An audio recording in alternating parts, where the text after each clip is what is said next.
Hi, my name is Greg Johnson, and I'm the lead pastor here at Restoration Church Wood Forest. At Restoration, our mission is to help people encounter, embrace, and embody the way of Jesus. And so that takes place in a lot of ways around here. But on Sunday mornings, people encounter Jesus through passionate worship and through the opening of God's Word as we explore both the truth of His Word and how to apply it to our lives. And so we hope you enjoy this podcast today. We would never want this to replace church. We merely want it to be a supplement to your relationship with Jesus. But if you're in the area, we would love for you to hang out with us any Sunday morning. Our services are at 9 a.m. and 11 a.m. Welcome to Restoration. We have been in Matthew, as you might have guessed. Some of you have been here. We've been in it a little while, right? And we're going to keep going because we're not done yet. So we're going to be in Matthew chapter 21. But I want to start off by just saying, have you ever had a dumb job? Like, have you ever worked like a dumb job, right? Why I ask that question is because when I was in Dallas Seminary, they had a lot of dumb jobs for seminary students to do.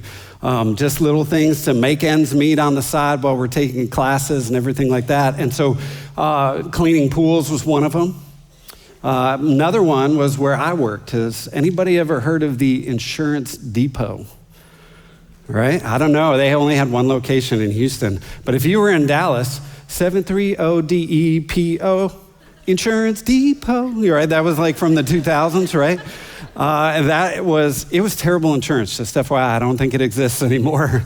But the bottom line was, if you had a really bad driving record and you needed cheap liability insurance, we were there for you, right?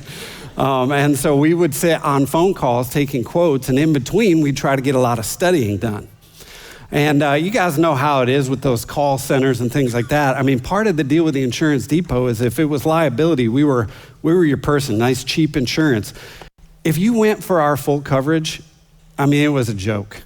Like, it was so much money. Our quotes would be going up and up and up, and they're like, what kind of truck you got? Oh, it's a big truck. Okay, there. And then the number would jump up. Do you have King Ranch by chance style? Yeah, I do. Oh, pff. And we would get this skeptical tone on our voice, like, I don't think you want this, because it was such bad full coverage insurance. Although we were selling for the company, so. And every now and then, the boss would come out and they would make sure we were doing our job, right? And so you ever had that? This call will be monitored for quality control, right? Well, I was monitored for my quality control. Was I reading the script? Was I doing it right? Was I selling the product? All of that kind of thing. And when you do that, when you get monitored for quality control, you read the script just as it was, right? You sit up a little bit straighter. The boss comes around and you do it like they told you to do it. And you make sure that you do. Anybody else have that feeling sometimes when your boss comes around, you sit up a little bit straighter? You're right? You get back to those phone calls a little bit faster. You break down those spreadsheets a little bit more thoroughly on that day when you're being watched. Right now, we know that the right thing to do is to be the same way, whether the boss is watching or not, but when the boss comes around, it changes a little bit. Ever heard that song from Johnny Cash? When the man comes around, right? Deep Johnny Cash voice. And he's talking about Jesus coming back, and he keeps hitting that refrain about when Jesus comes back, when the man comes to town. And he just keeps saying that over and over and over again, talking about when Jesus is coming back. Well, what we have at the end of the Gospel of Matthew is the boss is back. The boss has come to town. Jesus is showing up to Jerusalem, his place, the spot on earth where the temple is actually dedicated to him. And as Greg relayed last time, he's kind of in a bit of an evaluative mode. He comes in and he checks out the temple to see if it's what's going on there is what he would hope, and he finds that it isn't. And I just watched The Chosen episode 2. Greg had highly recommended that from season 5. And Jesus, he's whipping people. He's going straight Raiders of the Lost Ark with his whip on people in The Chosen. I don't know if that's how that went down, but that's the way it was in The Chosen, right? And he is getting after it and clearing the temple of the money changers. And all the questions at the end of the Gospel of Matthew is going to be, who is this guy? Does he have the authority to do what he is doing? What gives him the right? Is this guy really the son of David? Is he really the Son of God? And all of Jesus's parables are all going to be about like, hey, when the owner comes back, will he find the workers in the vineyard doing what they're supposed to be doing? When the bridegroom comes to the wedding, will the guests be ready? Will they have enough oil for their lamps? When the owner comes back and he settles account, will they expect him and see him coming? I mean, that's going to be like all of the parables. And he's going to be interacting with the Israelite leadership. But before he gets to there, there's a very strange story that kind of sets it all up. That's right on the heels of that clearing of the temple. Matthew 21, it's just 4 verses. Don't worry, I'll make it longer because I know you love that. So we'll go Matthew 21, verses 18 to 22. I'm going to just read it through, and we're going to spend a little bit of time on it. All right, verse 18, 21. Early in the morning, as Jesus was on his way back to the city, he was hungry. It's a good human moment for Jesus. Seeing a fig tree by the road, he went up to it, but found nothing on it except leaves. And then he said, "May you never bear fruit again." And immediately the tree withered. When the disciples saw this, they were amazed. "How did the fig tree wither so quickly?" they asked. Jesus replied, "Truly I tell you, if you have faith and do not doubt, not only can you do what was done to the fig tree, but also you can say to this mountain," he moves the mountains we just sang, "Go throw yourself into the sea and it will be done. If you believe, you will receive whatever you ask for in prayer." Okay, a little bit of a strange story, yes? Jesus gets in a fight with a tree. And the tree loses, right? That's kind of the crux of it, a fig tree. It's a pretty odd thing. And, when you look at it, you're like, man, this is a little strange for Jesus. He doesn't seem to be this short-tempered. He can't find some fruit, and he seems to throw a fit. It's the same thing that happens to me when I go in my pantry, and there's a box of Oreos there, a package of Oreos, and it looks like it's full of Oreos, but it's not. My kids have ate it all and left the package in the pantry. And then what would you think of me if I threw a big fit and cursed that package of Oreos and started throwing it around the kitchen, right? Justified, absolutely. Absolutely. There's a deep disappointment when those Oreos aren't there. But is Jesus acting a little bit like a child here? What is this kind of all about? Well, as you might guess, with Jesus, there's kind of always a little bit more going on. There's a symbol happening, and I want to talk to you about that symbol. And what's interesting is that symbol immediately kind of goes into a teaching on faith and prayer, which we'll get to. But let's talk about fig trees for a minute. All right, so fig trees, I'm not a horticulturalist, I'm not a botanist or any of the above, right? But I can read articles about people who are, right? And what they say is this: if you have a fig tree and it's got leaves, you should have at least the beginning of figs. There should be figs on that tree. That's what it should produce. A fruit tree should produce fruit, right? My neighbor next door to me, he's from Italy. He owns a lot of restaurants in the area, and he has a lot of fruit trees. This is in Wood Forest, by the way. He grows peaches, he grows bananas, he grows asparagus, he grows all sorts of things. He grows grapes, and there's vines coming over my fence full of grapes, and he grows it all in his yard in Wood Forest. And you know what else he grows in his yard? Figs. All of it growing. Now, I imagine, much like what the scripture is going to say, that if he had a fruit tree and a peach tree that he planted and it doesn't have any peaches, what's he going to do with that tree? He's going to get rid of it and get a new one. Interestingly, Jesus in the Gospel of Luke in chapter 13, verse 7, talks about a parable of a guy who planted a fig tree. And then after 3 years, it didn't produce any fruit. And this is what he says to his tree: "For 3 years now, I've been coming to look for fruit on this fig tree, and I haven't found any, so cut it down. Why should it even use up the soil?" Makes sense. I bought a fruit tree. Where's the fruit? We bought a lime tree. We had fruit for 1 season, and then it died. So that's how good at farming we are, right?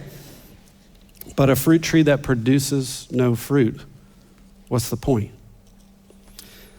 In Mark, Jesus is going to link this story specifically with Jesus' clearing of the temple.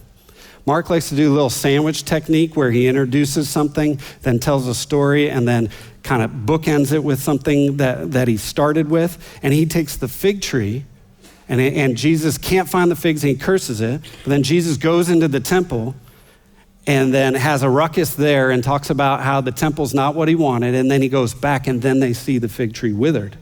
Matthew likes to kind of condense things down and summarize, so he just sort of jams it all together. But the point is that the fig tree is somehow related to Jesus clearing the temple and what he found in there. And if you remember, one of the things that he said when he was in the temple, clearing it out, is said, my house should be a house of prayer. Interesting that prayer is going to come up again. But the bottom line is prophets in the Old Testament used to do a lot of weird things to get some attention, to get a visual image for people to see, to relate to, so they could try to understand what God was doing. For instance, Jeremiah, back in his day, was asked by God to wear a giant wooden yoke on top of him. And he walked around with this thing around the people, and the idea was, hey, you guys are about to go into judgment. Babylon's going to take you out, and you're going to be under their yoke of slavery, and it's going to be heavy and hard.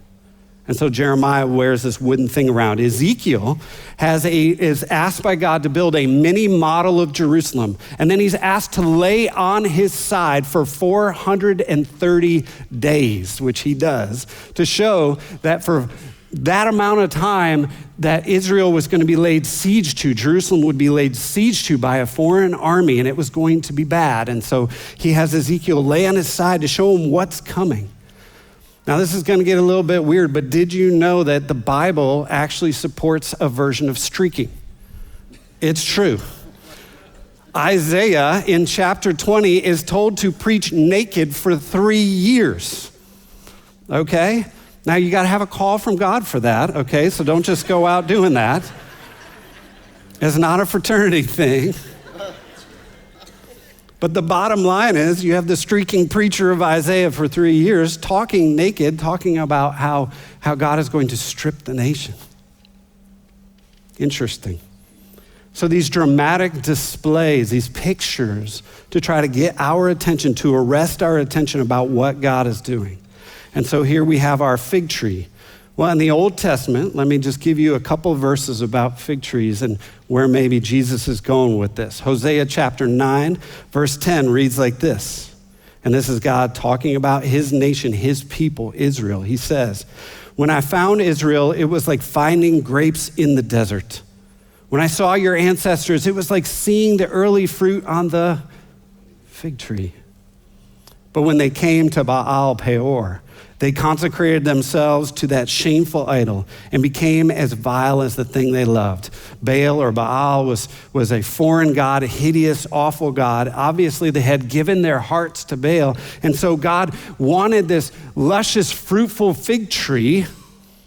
And instead, they gave themselves over to a different god, even though God had brought them into a land. If you're a fan of the musical Hamilton, George Washington sings a song, and it's actually quoted from actual George Washington. Every man in America will be under their own vine and under their own fig tree. Comes out of Isaiah. That was actually George Washington's vision for this country.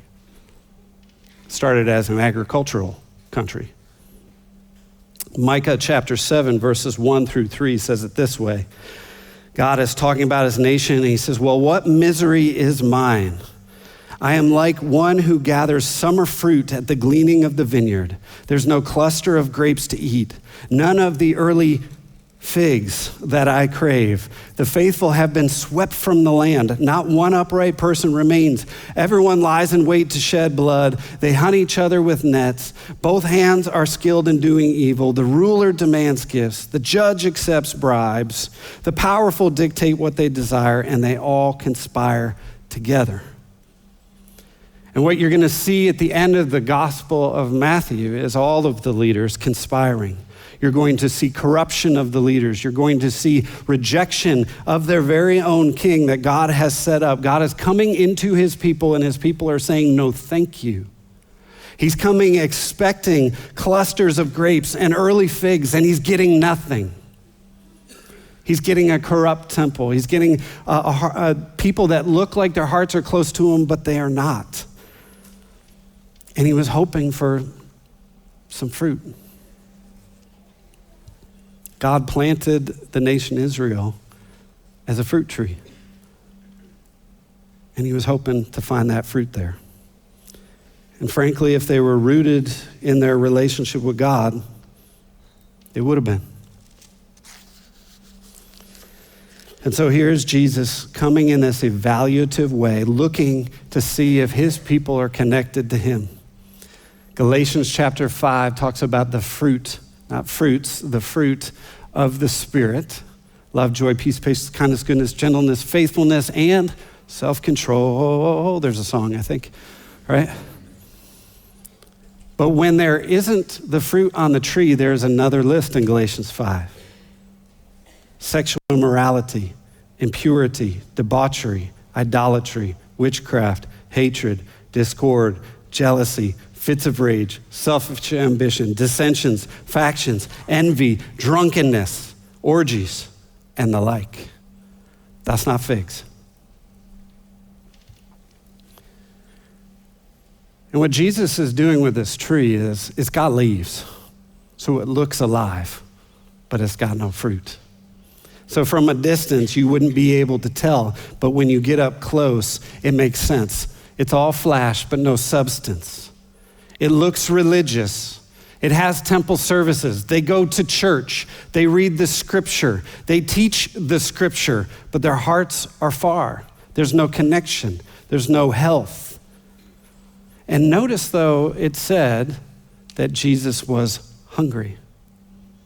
I mean, it's a very human moment to where we can get a sense that, like, hey, Jesus is just like us. He is hungry, but he is hungry for something when he approaches his tree. That means he had an expectation for what he was going to find on that fig tree.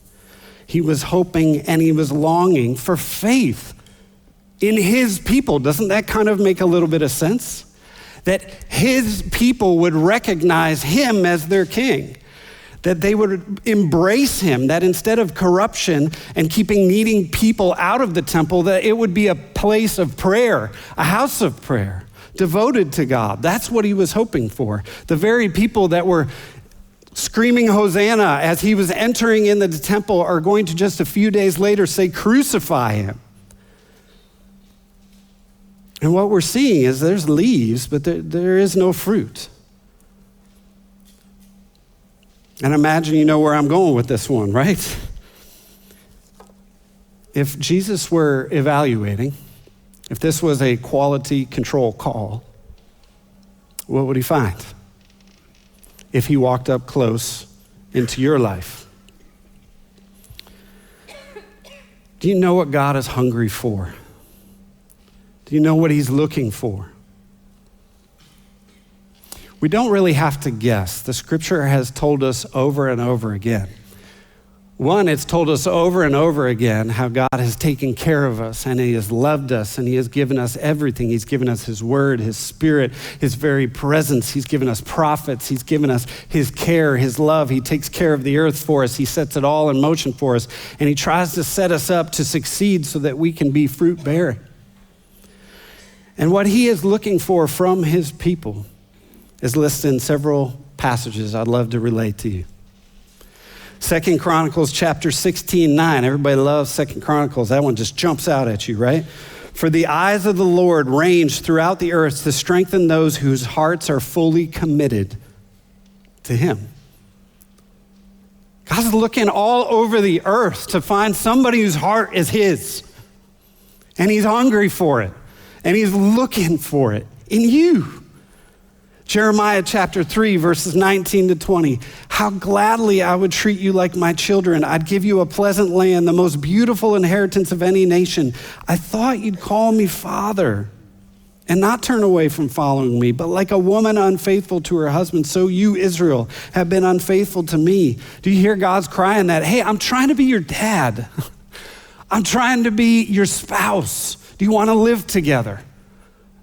Do you want to have love between us? Do you want to listen to me? I'm trying to lead you. I want to be your dad. Will you rebel against me? Matthew later in chapter 23, verse 37, Jesus himself, as he's looking over Jerusalem, has one of the most poignant moments for him.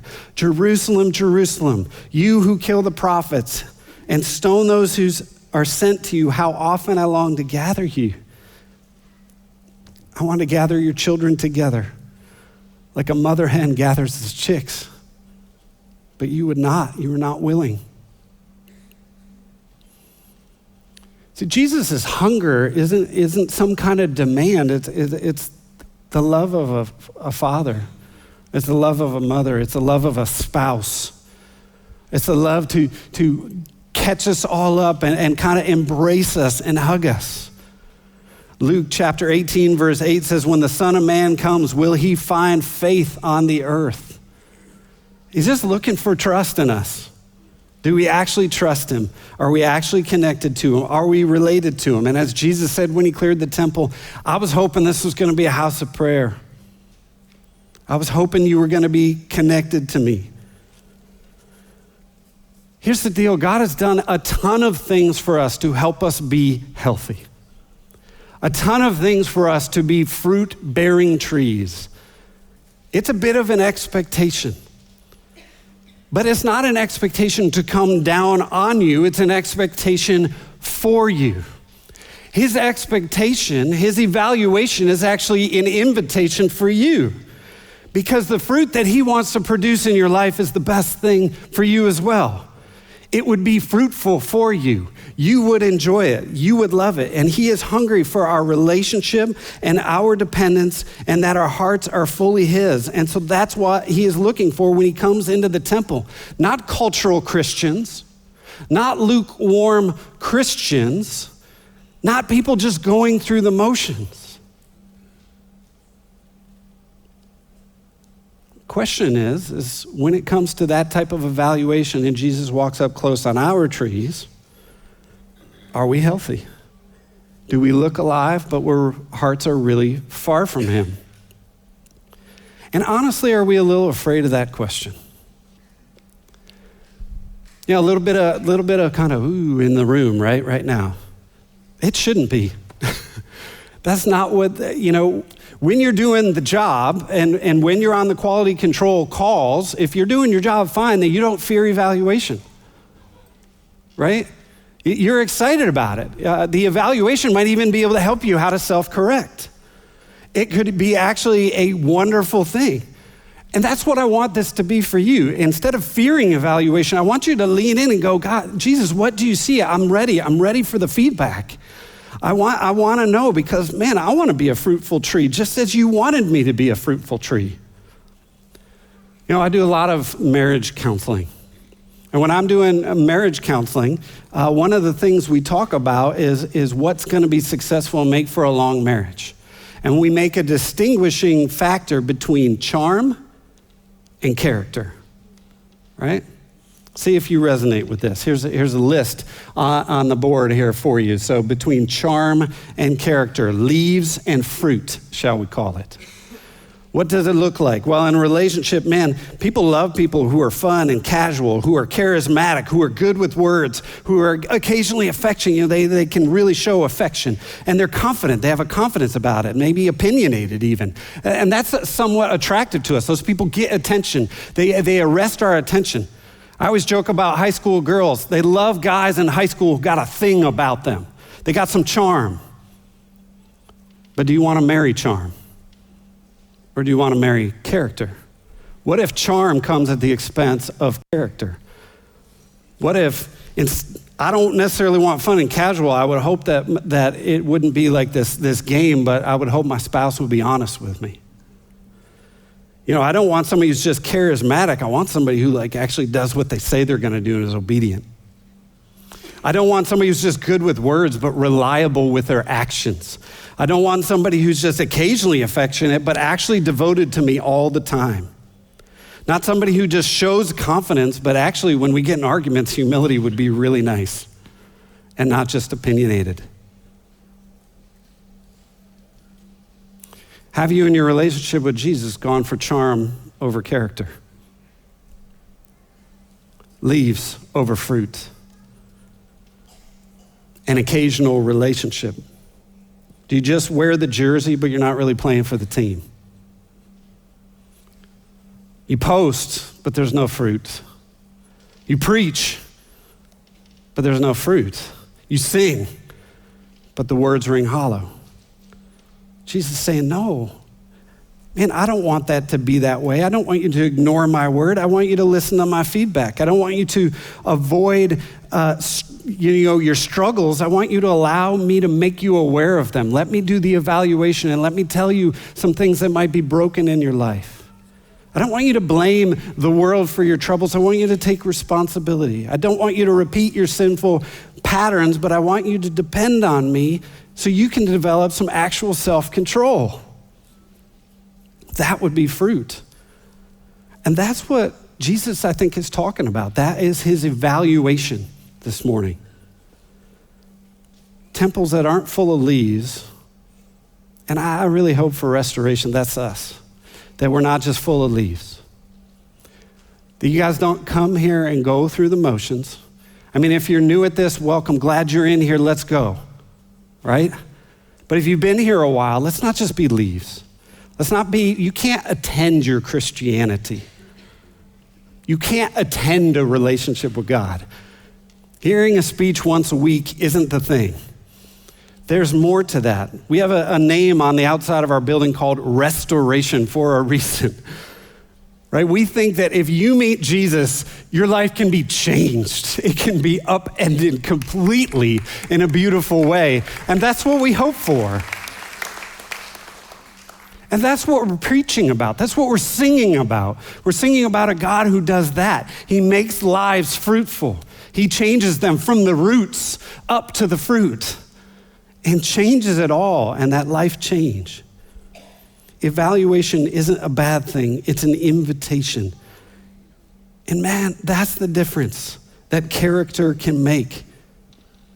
Where have you come into your relationship with Jesus where he is in you enough to where it changes how you used to behave?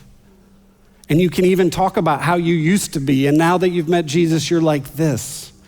Because he is coursing through your veins and he changes even the way you react to certain situations. That's a relationship, folks. That's a house of prayer. That's a fruitful tree. Being open to God, trusting him. He's not demanding fruit. He is pouring his nutrients in you so you can be fruitful and you can actually enjoy your lives through his spirit, through his word, through his people. Are we open to that? Jesus himself, John chapter 15, verse 5, gives us the invitation. He says it this way: I am the vine, you are the branches. If you remain in me and I in you, you will bear much fruit. Hey, but listen, apart from me, you got nothing. A withered fig tree. Not gonna work. Okay, everybody take a breath. Okay.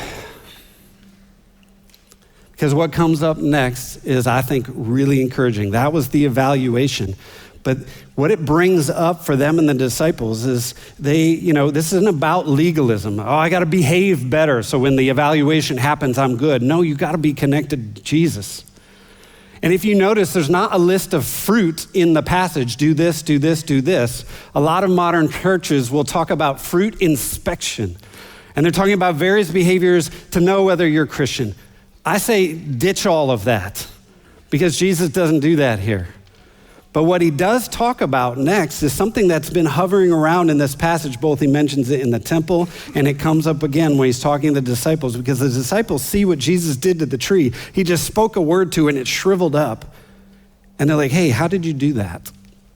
Let me repeat what Jesus said. Jesus' reply was, truly I tell you, verse 21, if you have faith and do not doubt, not only can you do what was done to the fig tree, but also you can say to this mountain, go throw yourself into the sea, and it will be done.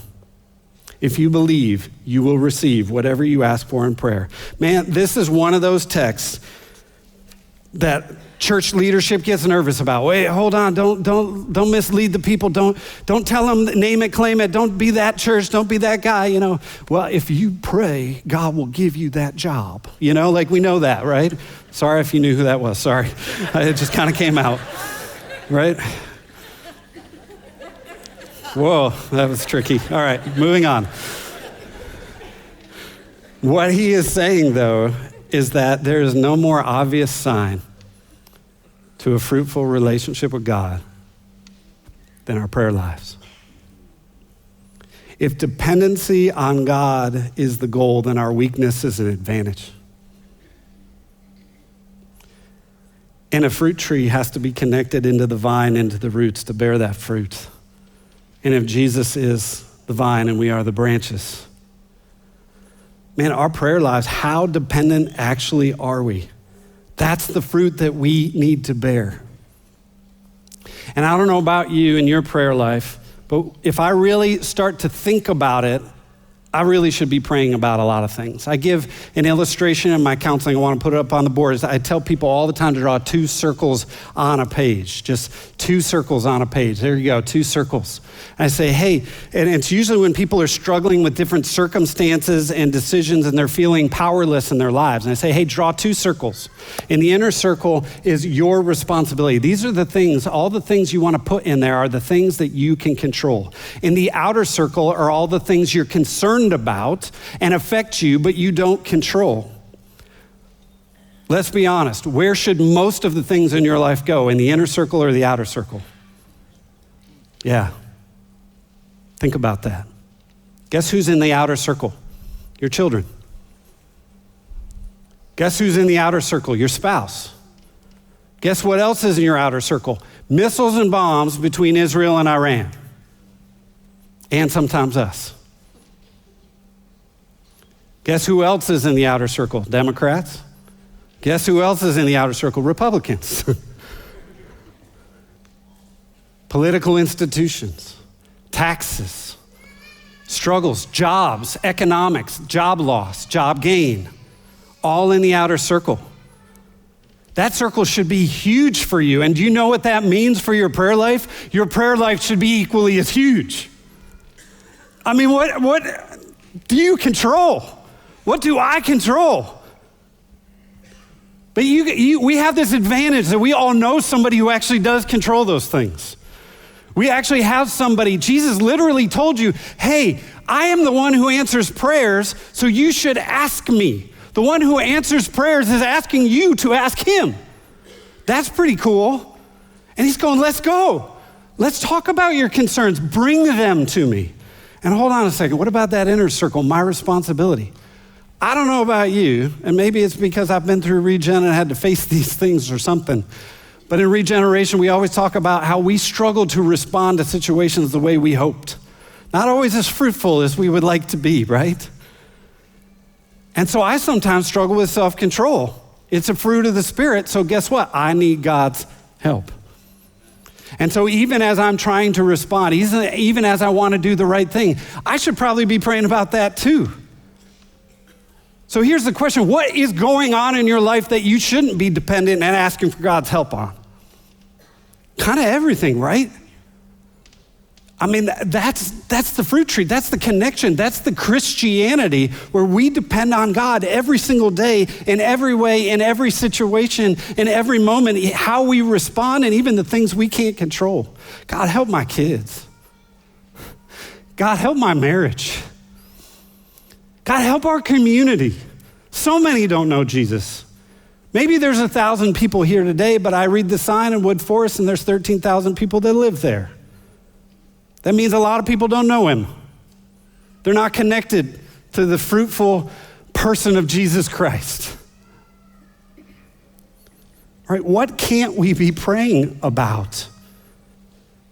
But man, if we try to control things, if we have the tendency of pride, if we have self-sufficiency, guess what?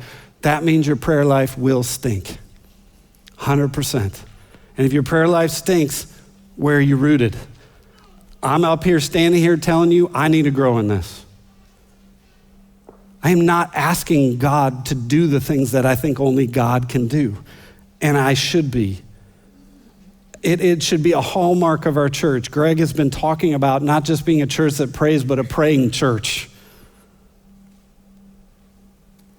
We want to pray about everything because we want God to do everything, because we want to see fruit, not just in our own lives, but in our world. And so God expects us to ask. He literally just said it. It's an open invitation.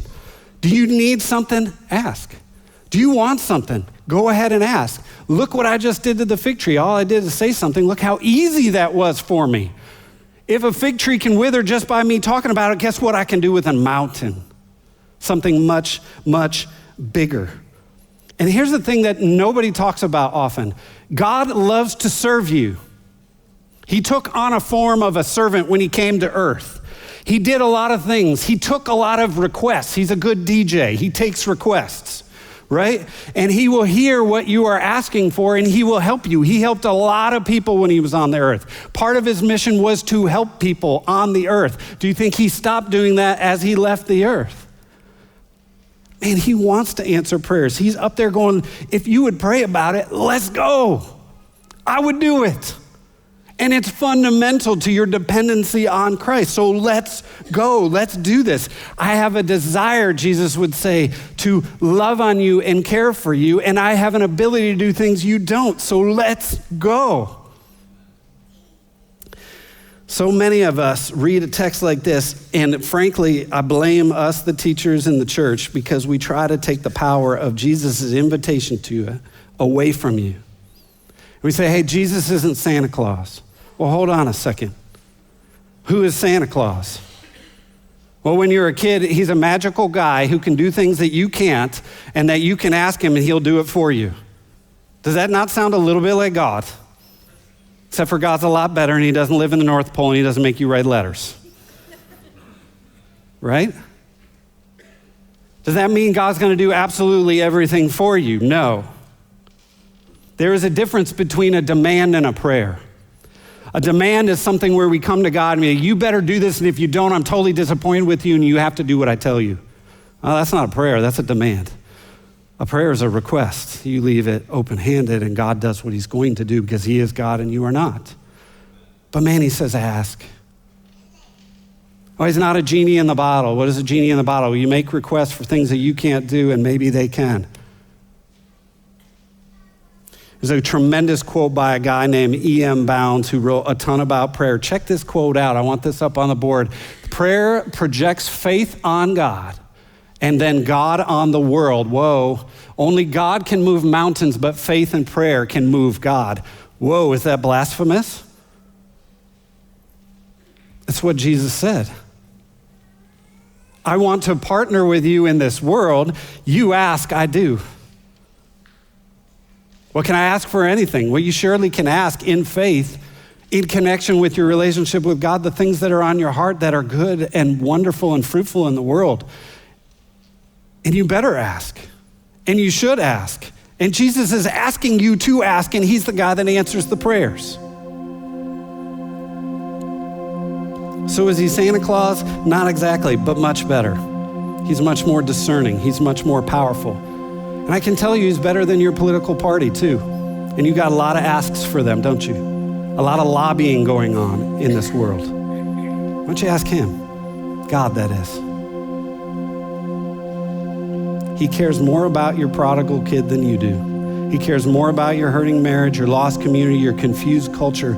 So why aren't we asking, if prayer moves God, then let's move him and let's move mountains together. He's the only one that can move a mountain, so let's ask him. Let's pray about it, right? You know, we've probably heard that God is very sovereign. God is very sovereign. He's got a plan. He's going to do what he's going to do. Prayer doesn't change things. It only changes you. Anybody heard that? Baloney. Baloney. Yes, when you pray, it changes your heart and changes your character and who you are. But that literally, if you read the Bible and you tell me that prayer doesn't change things, I don't think you're reading the same Bible I am.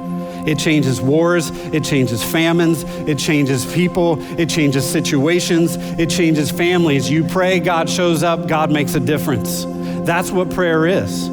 Check out this quote by Richard Foster.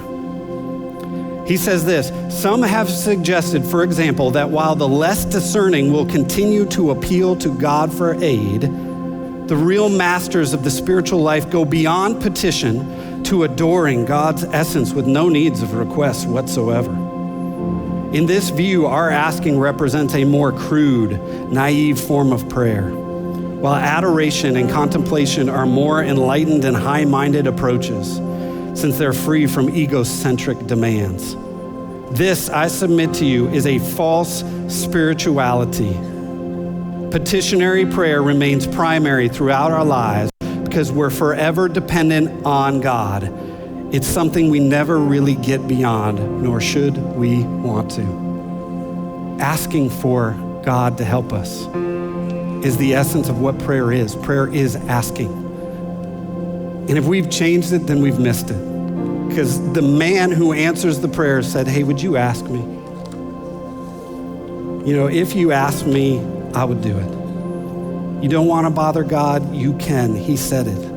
It's the most faith-filled, natural thing in the world. My kids are my kids, and they ask me for things all the time, and they ask on repeat because they're my kids, because they're my dependents. You being God's kid, what can't you be praying about? I think it's high time in our lives, in our world, where we listen and take Jesus very seriously here. When he says ask, we do. And can you imagine the mountains we might move?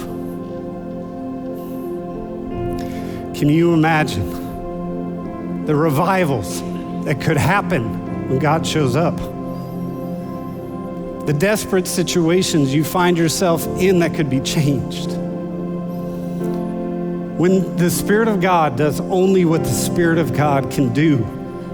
And there you have Jesus going, I want to have a good relationship with you, and why don't you just ask me?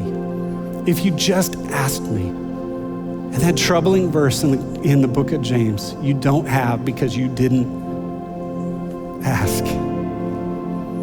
What do you need today?